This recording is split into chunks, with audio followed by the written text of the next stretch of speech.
Hoy hablaremos de una de las enfermedades más comunes.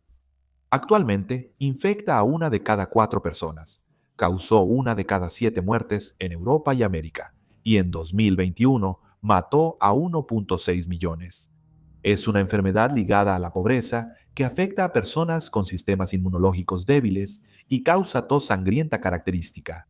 La tuberculosis, llamada también consunción, tisis o TB, afecta sobre todo los pulmones, aunque puede extenderse a otras partes del cuerpo. En el video de hoy hablaremos de los efectos de la TB, su historia y cómo se ha combatido.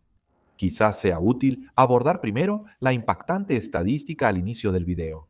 Aunque una de cada 4 personas tiene TB, el 95% la controla con su sistema inmunológico y nunca presenta síntomas. Esto se llama infección latente de TB.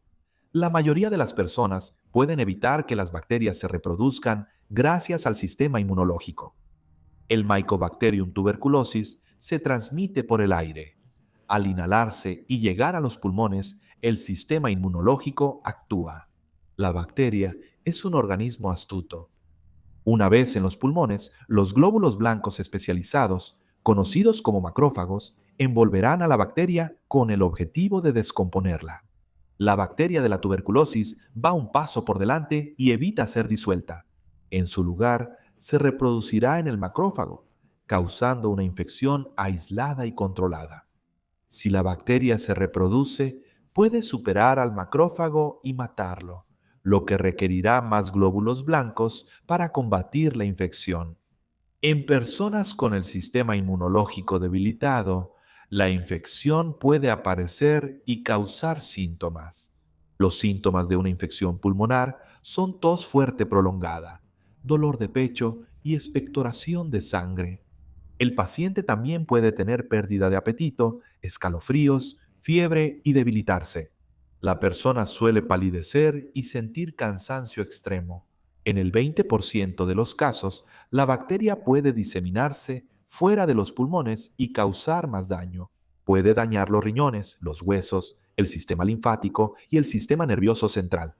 Estos casos suelen afectar a quienes tienen sistemas inmunológicos particularmente comprometidos.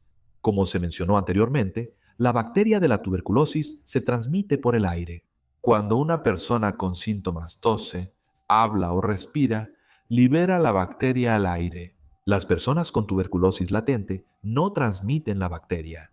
La tuberculosis no se transmite por contacto físico ni al tocar superficies usadas por personas infectadas.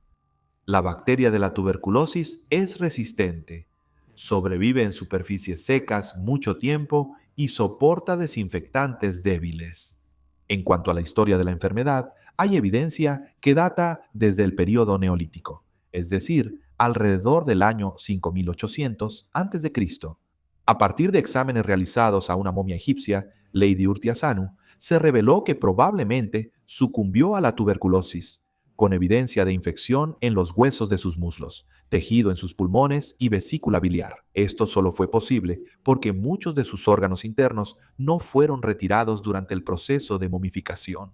En la Edad Media, la escrófula, que afectaba ganglios linfáticos, se describió como una nueva tuberculosis. En Europa, la enfermedad se llamaba el mal del rey, porque se pensaba que el toque de la realeza podía curarla. Entre los siglos XVII y XIX en Europa, la tuberculosis causó el 25% de las muertes.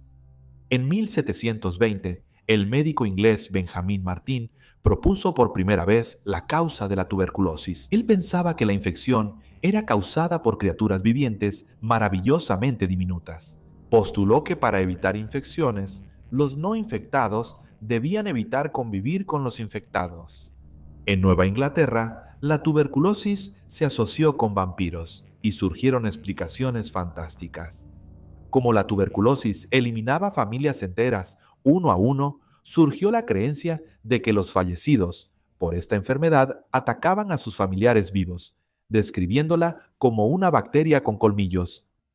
Para frenar los ataques de vampiros, los aterrados habitantes del pueblo exhumaban los cuerpos de víctimas de tisis y hacían rituales como quemar órganos internos. El caso de Mercy Lena Brown, quien murió de tisis junto a su madre y hermana, es un ejemplo. Los cuerpos de las tres fueron exhumados, pero el cuerpo de Mercy no se descompuso, a diferencia de sus familiares que ya se pudrían. El cabello y las uñas de Mercy parecían haber crecido y su piel y corazón todavía contenían sangre, lo cual era prueba de que ella era un vampiro.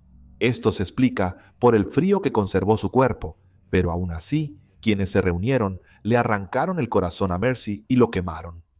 Le dieron a consumir las cenizas al hermano de Mercy, que también tenía tuberculosis, esperando curarlo.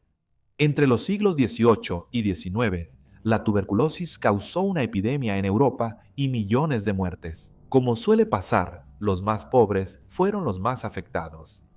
Los jóvenes eran más susceptibles, por eso la tuberculosis fue llamada la ladrona de la juventud. La revolución industrial en Europa aumentó las tasas de infección. Las clases trabajadoras, en fábricas mal ventiladas y viviendas superpobladas, tenían alto riesgo de enfermar. Sumado a la poca sanidad y la desnutrición, estas personas de la clase trabajadora estaban en riesgo de contraer y morir por tuberculosis. Se crearon métodos para frenar la tuberculosis y curarla. Destaca el desarrollado por el médico británico George Boddington. En 1840, presentó sus ideas en un ensayo sobre el tratamiento y la cura de la tisis pulmonar. Denunció el aislamiento de pacientes y consideraba ineficaces los medicamentos de esa época. En el siglo XIX, el aceite de hígado de bacalao, masajes con vinagre e inhalar cicuta se usaban contra la tuberculosis, pero ayudaban poco. Boddington recomendó aire fresco, ejercicio regular y una dieta saludable en un sanatorio. Al inicio ridiculizaron sus ideas, pero luego se demostró que tenía razón. El doctor alemán Hermann Bremer fundó el primer sanatorio, Gorbesdorf.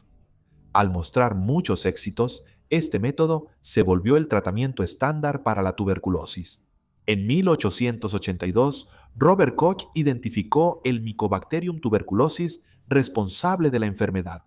Si vieron nuestro video sobre el carbunco, este nombre les será familiar, pues también ayudó a entender cómo se propagaba esa enfermedad.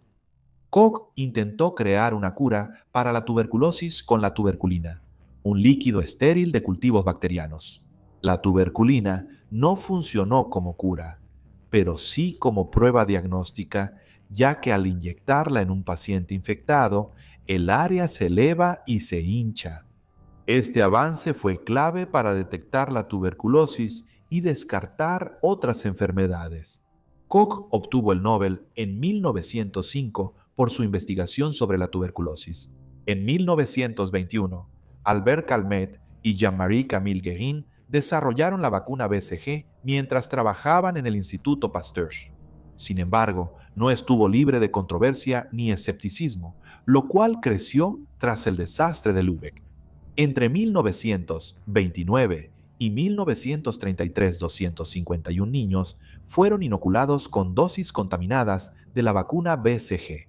Como el objetivo era administrar las vacunas a los niños a una edad temprana para evitar la muerte de los jóvenes, los niños afectados eran bebés muy pequeños.